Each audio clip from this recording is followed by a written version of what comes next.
first KWS Research Forum for the fall semester.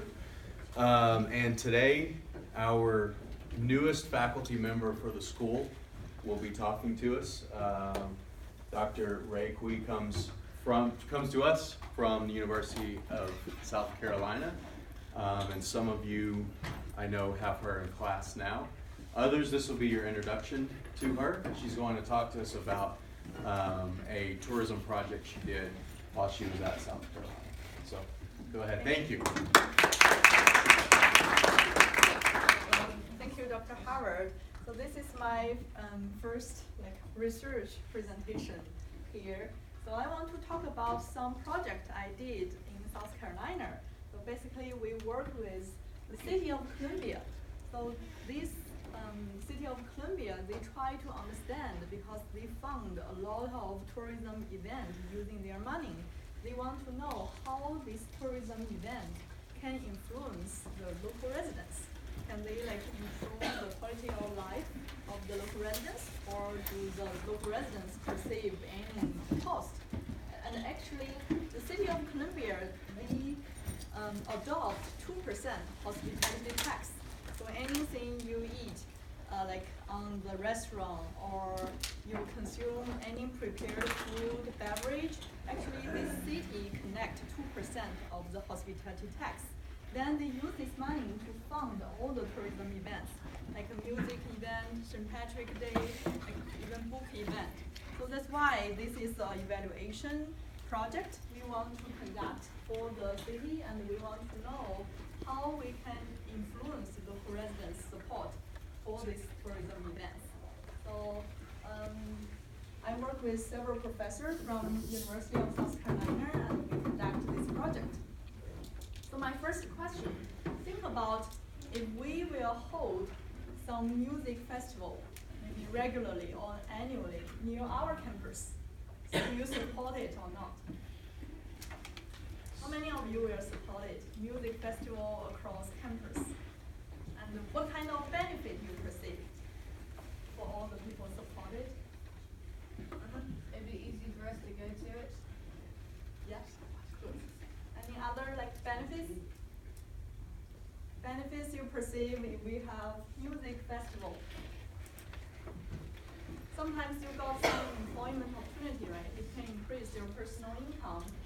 And even there are other, we can increase our brand as university, or we can increase some entertainment opportunity. And for what kind of cost do you perceive if we hold music festival? For people who don't support, what kind of cost do you perceive personally? Like the parking, right? You will increase a lot of parking problem, or litter problem, or noise problem. So basically, we group all the benefit you perceive personally as local residents into three groups. First, as a community.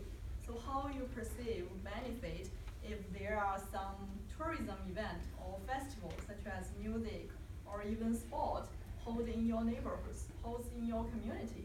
So community benefit can include something like we can increase the community awareness. We can make this community a very interesting place to live. So all the benefits that we can receive as a community.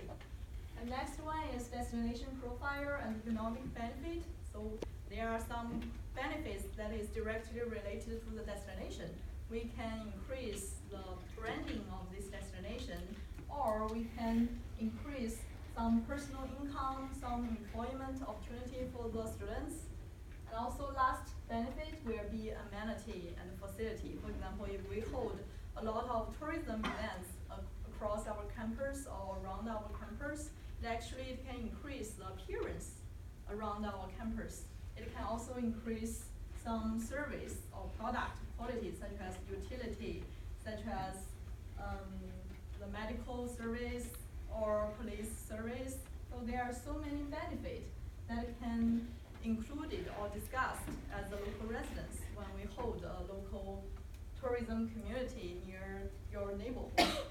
For cost, we also have grouped three categories. First is short-term negative impact, such as we mentioned, there are noise, there are parking, there are litters, there are so many like influence on the traffic or even the environment. The cost can also be economic. For example, the price, when you shop on like neighborhoods, the price can increase. Even sometimes the accommodation can increase the price, such as the rent. Or sometimes if the tourism event held regularly and is very significant, the like real estate price also increase. That's all the economic negative impact. And finally, you have negative physical impact. Like here we talk about little or like the appearance or the negative one. But on the benefit side, we also have amenity and facility. You can see there's both benefit and cost across several like economic, physical, amenity, and also short-term, long-term impacts. So this is the basic foundation how we can evaluate tourism event. We want to know how this event can influence people's life, people's quality of life. So here comes to the very basic calculation as we discussed several times. For example, in your revenue management class, even in your marketing class, how people make decisions. Actually, you compare your benefit towards your cost. If benefit minus cost can be higher than 0, then you choose to support. Or if benefit minus cost smaller than 0, then you choose to like, maybe reject, or you have less degree of support. So this is the foundation and the basic thing for any decision, especially from like, if you want to purchase a product, whether you want to purchase or not. This will be your calculation in your head. But the problem is, there are sometimes so many findings show that actually if you perceive more cost, that does not mean you have less support. So why cost cannot influence your support? So that's the topic we want to discuss today. So benefit, all the previous studies think if you perceive more benefit from the music event, you will support more. But the cost, if you perceive more, that does not necessarily mean you support less. So do you have any comments on this interesting finding, inconsistent finding? Right? This will be a very interesting perspective. So because when we talk about purchase or economic thing, the cost is just a price we pay. That's just a one-time, one-shot economic evaluation. Then when you talk about support, that's kind of social support. That's your attitude. So social evaluation is totally different from economic evaluation, where you just conduct benefit and cost calculation. Your social evaluation will be, you also consider future conditions. So for example, if you perceive some environmental cost, so the negative impact on the environment from these local like tourism events, all this cost can spread in the future. It's not just today, just one exchange. Maybe in the future you continue to receive some cost from this negative impact. So that's why we will talk about social exchange. And the social exchange will be based on the current and also future evaluation. A very good example will be you give gift. When you give gift to your friends, you do not calculate what benefit you receive and what cost you will pay. Then you decide whether you give gift or not. Most of the time, you don't receive any benefit. It's just a cost. But actually, in the future, you expect some return from your friends. So that's why gift giving can be a typical example of social exchange. Like you consider current, but you also consider future conditions when you make decisions. So here comes to the framework we use for our project. So we not only include what kind of benefits you perceive from the tourism events, but also cost you perceive from tourism events. Then we added tolerance as a middle concept. Like first you perceive high benefits, then you can increase your tolerance when you perceive higher cost, the tolerance can also mediate the cost influence on your support level. So we want to test how tolerance can work during your decision-making process as a local residents. So what is tolerance? This is a complex concept, but if you think about, for example, how is your opinion on black bears? They are increasing population on this white animal, which is black bears, especially in Ohio. And it not only exists in white environment, it also exists in even the neighborhoods, in people's community. So why people want to accept black bears in their community?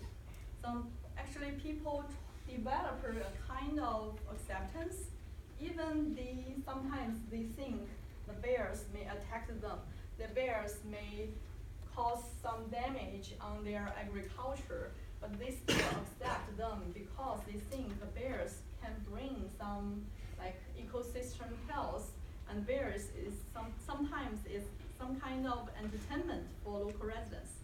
So all these example on the public acceptance for the black bears can help you understand the tolerance concept, which means that sometimes we do accept things that we actually disapprove, as long as the risk is under control. You think it will not attack you or kill you as long as you perceive certain benefit so that you feel tolerate to live with the risk. Another perspective of tolerance is actually in the long run, you can adapt to the changes. You can adapt to the risk.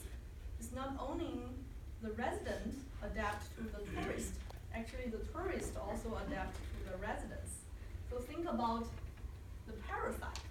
So why you think host can tolerate parasite is another perspective of tolerance.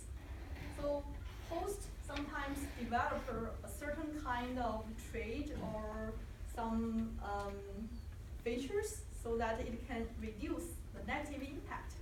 And on the other side, the parasite also try to reduce their negative impact on the host. So which means when they receive or when they evolve a certain kind of tolerance or commercialism, actually it does not mean they have a lot of benefits. Actually, it also means that they adapt with each other and then they can reduce the negative cost. That's another perspective of tolerance, which means in the long run, actually the residents and the tourists adapt to each other and they reduce the negative cost, which perceived by especially local residents. So we want to use tolerance as a very important process or mechanism so that we can help the residents and tourism live peacefully in a same environment, same event. So you can see, especially for event, it's different from attraction that tourists and visitors are separated. For the event, actually tourism and the residents, they interact with each other. There are so many interactions. It's a very dynamic process. That's why tolerance can be very important. How can we promote tolerance? How can we increase tolerance? How can we use tolerance to finally increase the local residents' support for tourism? That's something we want to examine for our project. So in addition to tolerance, there is another concept or another important tool we can use is empowerment. So we want to also give local residents some power. For example, you feel you have a voice on the decision making. So for example, especially for sports event, sometimes the sports team can ask a fan to vote for their name, to vote for their color scheme, or vote for their marketing text. That's important empowerment strategy. We help the local residents have more power psychologically and also socially and also politically. So in this case, residents will perceive higher power so that it can also increase their support level. So finally, this is our model, or this is our framework. We want to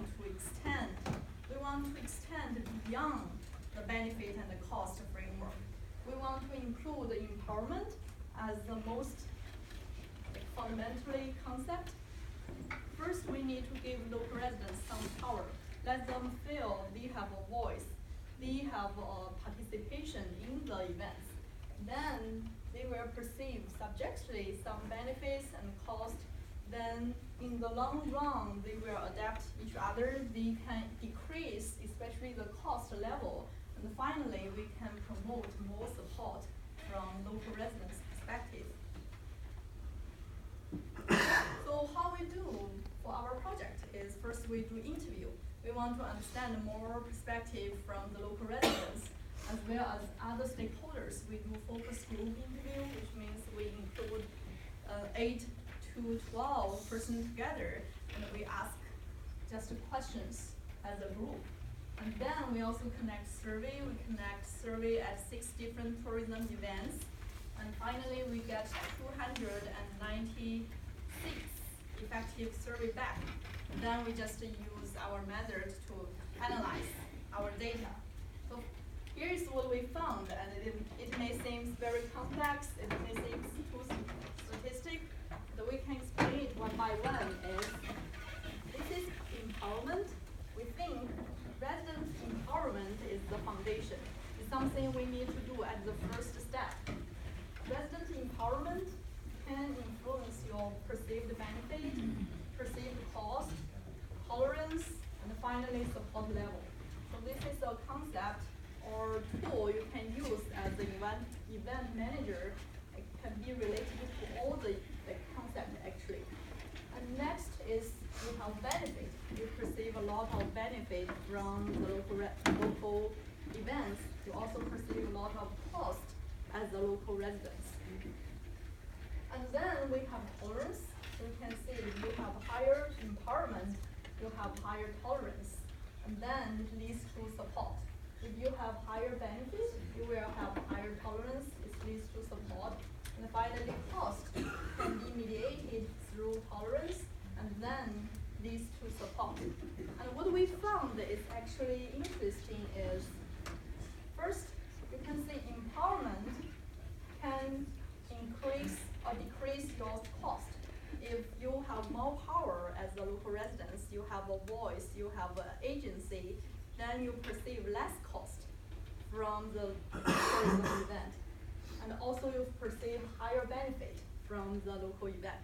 So you can see how important we need to increase the empowerment for local residents. But the empowerment cannot directly lead to support. So you can see, if I just give you power, it does not mean I directly support this event. So there's no, you can say not significant, there's no direct influence. And also for benefit, benefit is strong.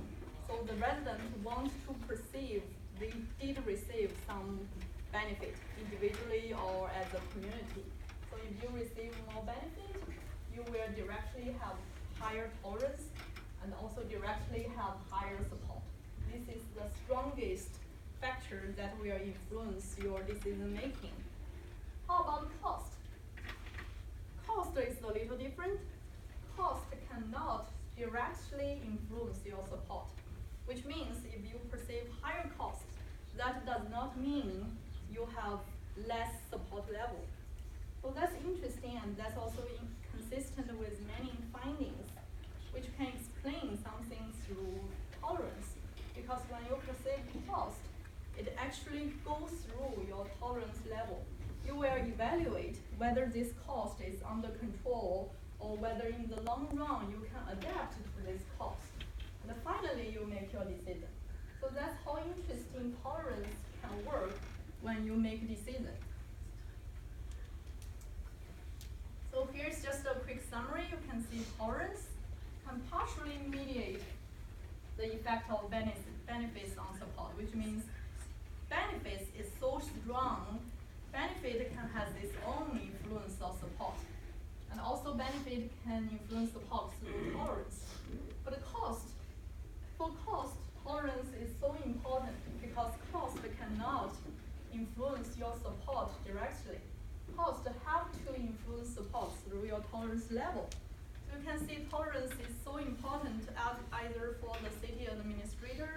or event manager, either it's tourism event, sport event, this can be a very good mechanism for you to reduce the cost, to minimize the cost here, so that you can finally have a higher support level.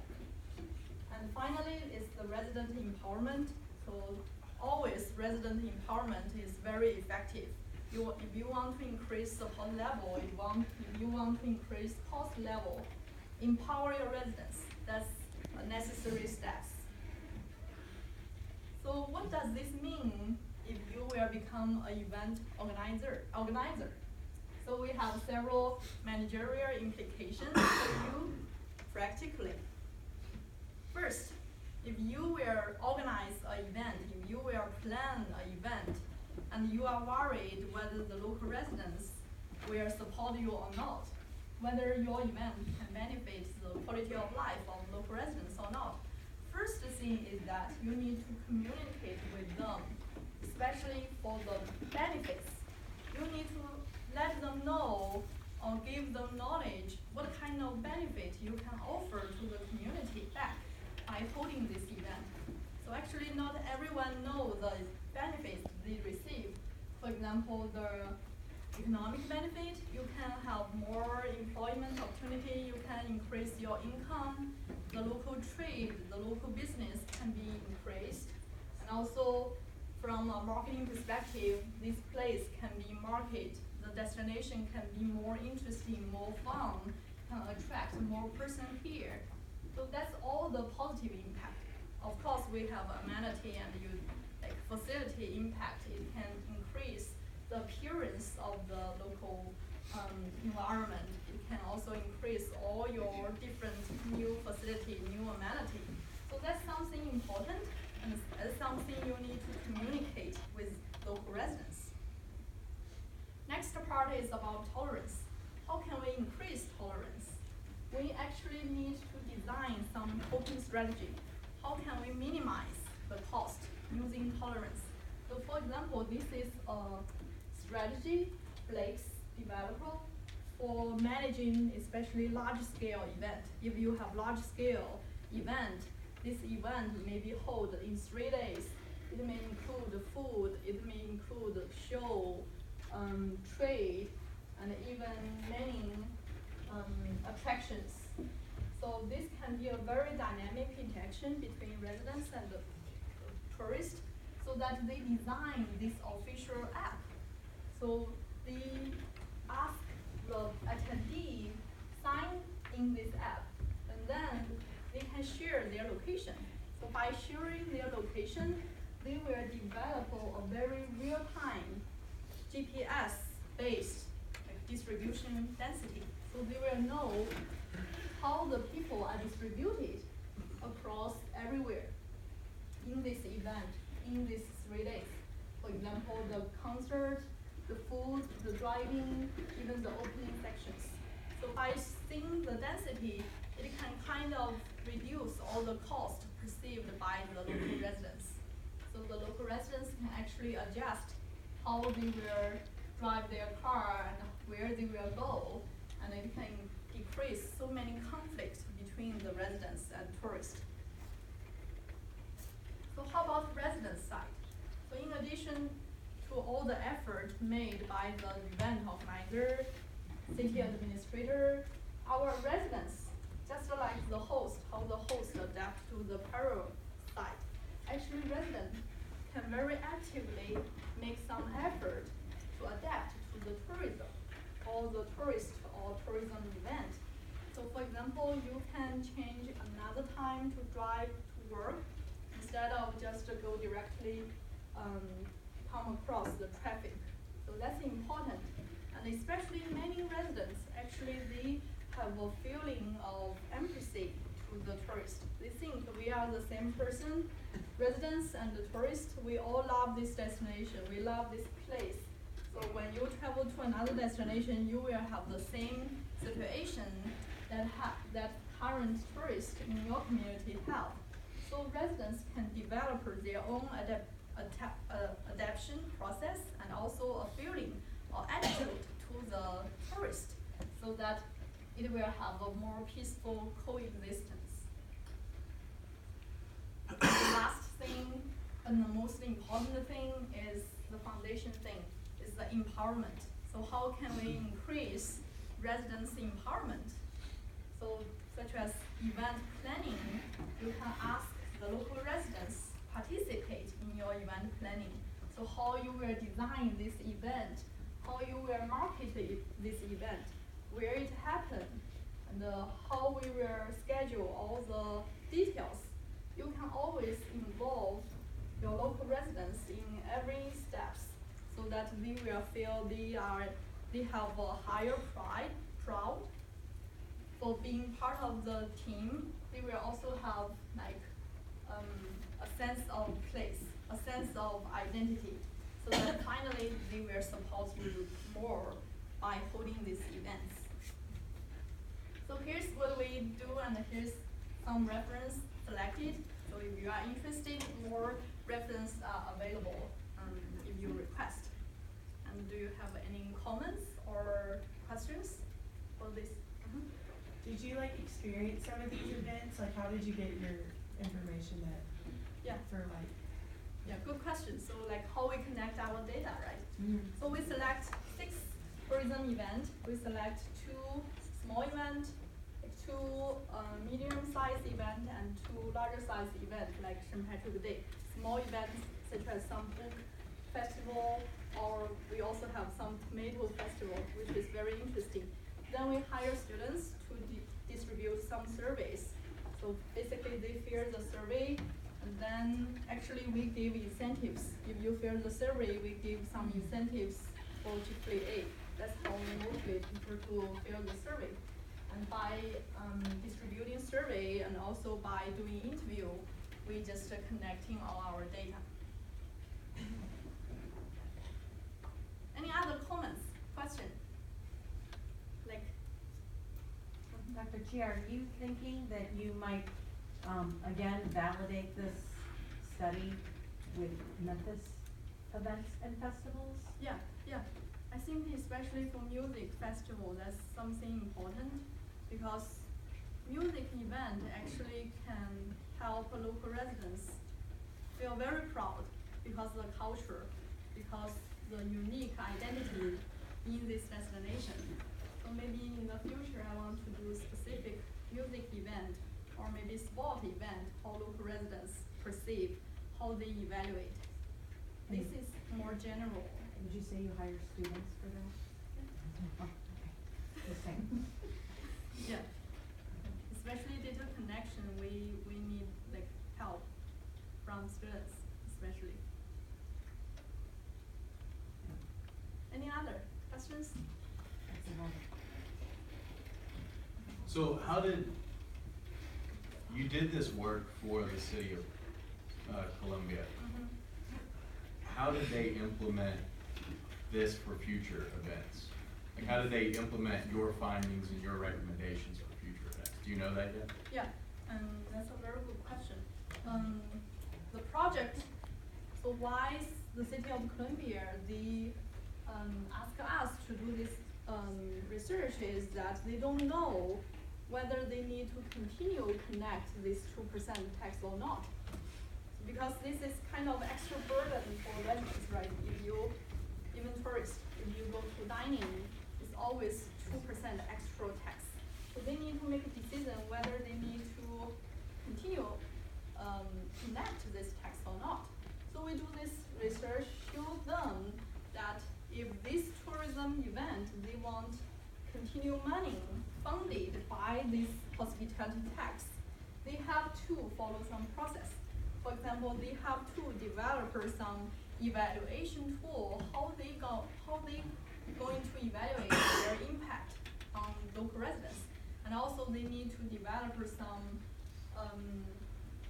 like strategy, try to minimize their cost.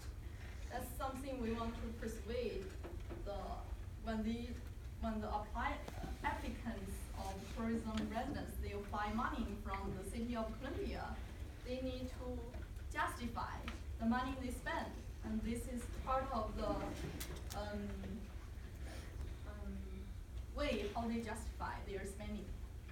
Because previously they justify by how many visitors they attract, like how many out-of-state visitors they can attract out of South Carolina. That's just one perspective. We think local residents is also important stakeholder.